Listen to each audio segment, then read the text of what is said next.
J'espère que quelque chose... Bonjour. Comment allez-vous? Le troisième homme est un autre agent du KGB qui, à n'en pas douter, a été placé dans les services de renseignement par les Illuminati.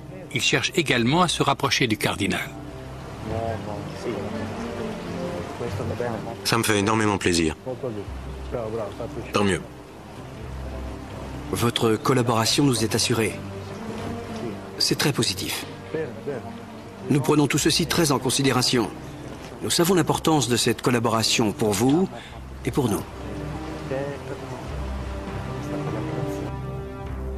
Lorsque l'assistant de Villot effectue son traditionnel déplacement mensuel à Milan, le KGB installe une caméra dans sa chambre d'hôtel. Le prêtre est sur le point de tomber dans le piège classique du KGB qui va le faire chanter afin de garantir sa collaboration continue. En l'espace de quelques jours, il se lie d'amitié pour une femme qui gagne sa confiance.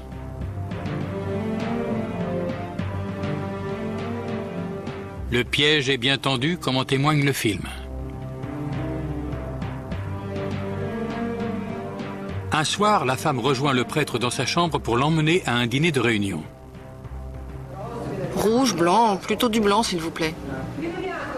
Voyons, je crois qu'il doit y en avoir. Par ici.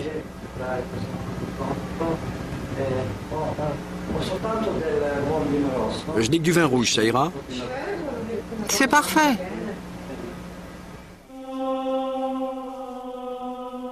Tandis qu'il s'absente brièvement pour remplir les verres, elle retire son chemisier.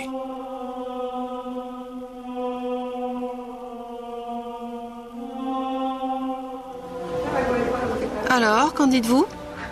Chérie, vous verriez votre tête? Le film s'interrompt brutalement. Mais quelle que soit l'issue de cette entrevue, les images du prêtre en présence d'une femme à moitié nue dans sa chambre sont assez préjudiciables pour garantir sa collaboration future à la surveillance des activités de Villot. Il va sans dire qu'à terme, les agents Illuminati du KGB vont chercher à manipuler Villot lui-même.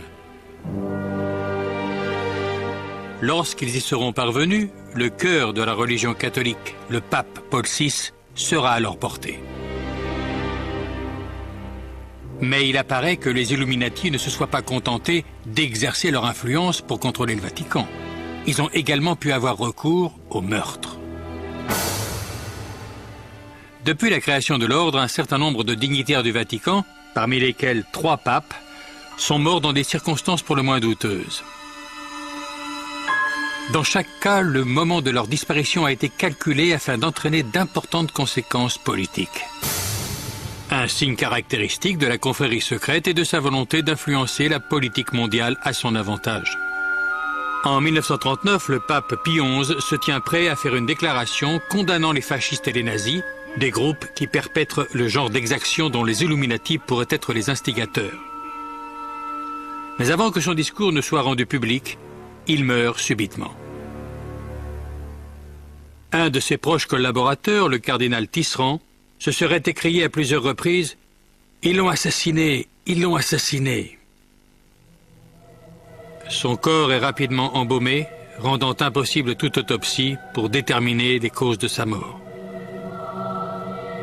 En 1978, il semble que la confrérie secrète ait à nouveau recours au meurtre pour manipuler la papauté. Le pape Paul VI meurt subitement. De l'aveu général, sa santé était fragile, mais pour nombre d'observateurs, sa dégradation soudaine est simplement trop opportune. Quoi qu'il en soit, les architectes Illuminati se retrouvent confrontés à un cas de figure qu'ils n'ont probablement pas envisagé. Un pape insoumis, Jean-Paul Ier. Presque immédiatement après être entré en fonction, le nouveau pape se montre très indépendant.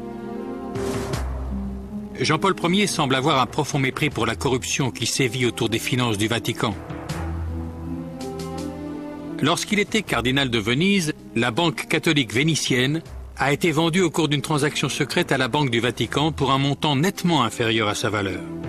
Les profits réalisés en sous-main sont estimés à plus de 70 millions de dollars. Mais pour les Vénitiens, les pertes sont énormes. Le clergé de la ville perd même ses capitaux de retraite. Parmi les intervenants de la transaction, le banquier Roberto Calvi son mentor Sindona et le directeur de la Banque du Vatican, l'évêque Marcinkus. Lorsque Jean-Paul Ier devient pape, les trois hommes sont encore chargés d'investir les fonds de l'Église. Dans le cadre de ces nouvelles fonctions, le pontife a le pouvoir d'enquêter sur leurs activités et de divulguer publiquement les faits. Le montant des transactions illicites qu'il risque de découvrir s'élève à près d'1 milliard de dollars. De telles révélations porteraient un sérieux coup aux Illuminati qui sont certainement derrière ces malversations. Le danger qui menace le pape apparaît clairement lors d'un entretien privé entre Jean-Paul Ier et Monseigneur Nicodime, un archevêque orthodoxe russe. Au début de la conversation, on sert le café. Nicodime porte la tasse à ses lèvres et s'effondre presque instantanément sur le sol et meurt. Son visage est horriblement tordu par la douleur, témoignant d'une terrible souffrance. Abasourdi, le pape repose prudemment sa tasse avant de boire. Il est certainement conscient que le café empoisonné lui était destiné. Cependant, le médecin officiel annoncera hâtivement que l'archevêque est décédé de ce qui semble être la cause de mortalité standard au Vatican, un infarctus foudroyant. Tous les faits qui entourent la mort mystérieuse de l'archevêque russe, Nicodime, font penser à une tentative d'assassinat avec dissimulation des preuves. Le corps de la victime est embaumé à la hâte, sans examen médical préalable. Après l'embaumement, il est impossible de pratiquer une autopsie pour déterminer les causes de la mort, surtout s'il s'agit d'un empoisonnement. Qui plus est, le café qu'a bu l'archevêque n'a jamais fait l'objet d'une analyse et aucune expertise médico-légale n'a été pratiquée. Bien qu'aucune preuve n'ait été révélée, nombreux sont ceux pour qui il apparaît clairement que le pape a échappé de justesse à un meurtre seulement 10 jours après son investiture. Effrayé par cette expérience insolite, Jean-Paul Ier convoque ses 4 cardinaux pour une réunion secrète. Les 5 hommes se rencontrent le 28 septembre 1978. Aucune autre personne n'est présente dans la pièce. À ce jour, on ignore encore précisément ce qui s'est dit. Mais à l'issue de la réunion, le pape passe à l'action et destitue le cardinal Villot de son poste de secrétaire d'État. Le cardinal Villot, dont l'adjoint avait été victime d'un chantage par l'intermédiaire des films du KGB en 1972. Au cours des 6 années qui se sont écoulées, il y a fort à parier que le cardinal lui-même s'est laissé prendre dans la toile des Illuminati. Sa révocation signifie que le pape a découvert au moins une partie du secret obscur. Mais même Jean-Paul Ier ne peut échapper au destin que lui réservent les Illuminati. Ce soir-là, le souverain pontife se retire dans sa chambre plus tôt que d'habitude, emportant des notes détaillées sur la réunion secrète sur lesquelles il doit statuer. À 5 heures le lendemain matin, la préposée la plus proche du pape, sœur Vicenza, est inquiète. Sa sainteté n'a encore jamais dormi si tard. Elle jette un œil à travers la porte. Jean-Paul Ier est assis dans son lit, sa lampe de chevet allumée, comme s'il lisait. Des feuilles sont éparpillées autour de lui. Mais, à la stupéfaction de la sœur, son visage a la même expression figée que celui de Nicodime, l'archevêque russe assassiné quelques jours auparavant. Jean-Paul Ier est mort. Son règne aura duré moins de 5 semaines. Fort de plus de 2 siècles d'expérience dans l'art de perfectionner leurs méthodes secrètes, les Illuminati font disparaître les moindres preuves. Malgré sa destitution par le pape quelques heures auparavant, le cardinal Villot reprend ses fonctions. En tant que plus haut dignitaire de l'Église, il assure désormais l'intérim de la papauté. Il commence par s'enfermer dans la chambre du pontife pour rassembler les médicaments sur la table de nuit, ainsi que la plupart des documents éparpillés sur le lit, parmi lesquels figurent les minutes de la réunion secrète. Il s'empare également des bonbons que le pape aimait déguster en lisant, mais aussi de ses lunettes et même de ses chaussons. Tous ces éléments disparaîtront à jamais. Puis le cardinal Villot envoie sœur Vicenza dans un couvent, après lui avoir formellement interdit de dire à quiconque qu'elle avait découvert le pontife mort, ou de raconter ce qu'elle avait vu. À 6h10, il convoque les embaumeurs. Mais ce qui est encore plus étrange, c'est qu'ils arrivent presque immédiatement sur les lieux. Compte tenu de la distance qu'ils avaient à parcourir, il a été estimé qu'ils ont dû être contactés à 4h45. Soit 15 minutes avant que Sir Vicenza ne découvre la mort du pape. À 7h30, la nouvelle est rendue publique. La cause du décès est un arrêt cardiaque.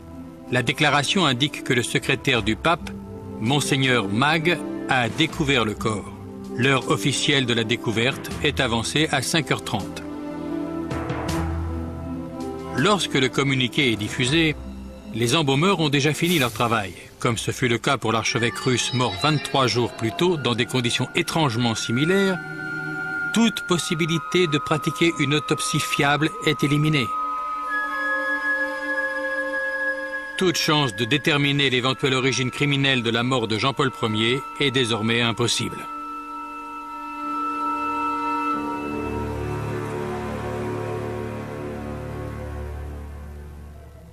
Dix jours après les funérailles de Jean-Paul Ier, le cardinal Villot rassemble le conclave pour élire un successeur.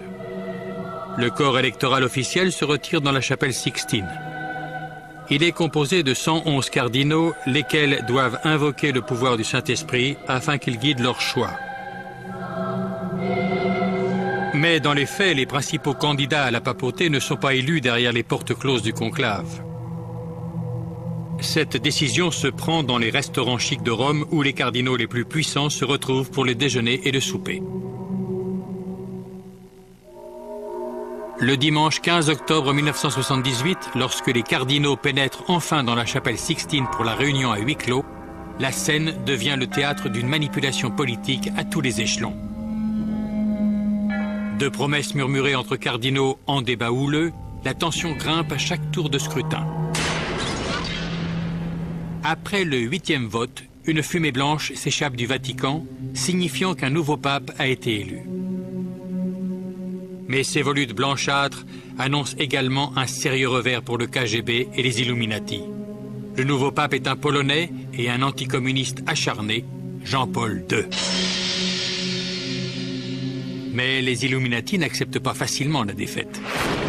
Le 13 mai 1981, Mehmet Ali Aksa, un homme recherché pour meurtre en Turquie, attend l'arrivée du pape au milieu de la foule massée devant la basilique Saint-Pierre. Selon le propre récit de Mehmet Ali, Jean-Paul II est sorti du Vatican dans une Jeep blanche vers 17h. Lorsqu'il passe à sa hauteur, le Turc brandit son pistolet et tire à 3 reprises avant d'être maîtrisé par la foule. Le pape est gravement blessé, mais il s'en remet et poursuit son pontificat. Ali Aksa commence par affirmer qu'il a agi de lui-même. Mais les enquêteurs sont vite convaincus que cet homme instable et dangereux n'est que l'instrument d'une conspiration de bien plus grande envergure. Ali Aksa finit par avouer que son acte est le fruit d'une conspiration bulgare orchestrée par le KGB. Des allégations que l'Union soviétique et la Bulgarie s'empressent de démentir. Lorsque le jury condamne Ali Aksa à l'emprisonnement à vie, ce dernier semble choqué de devoir porter à lui seul la responsabilité de son crime. Il commence alors à livrer les détails précis de la conspiration aux enquêteurs italiens et lâche tous les noms.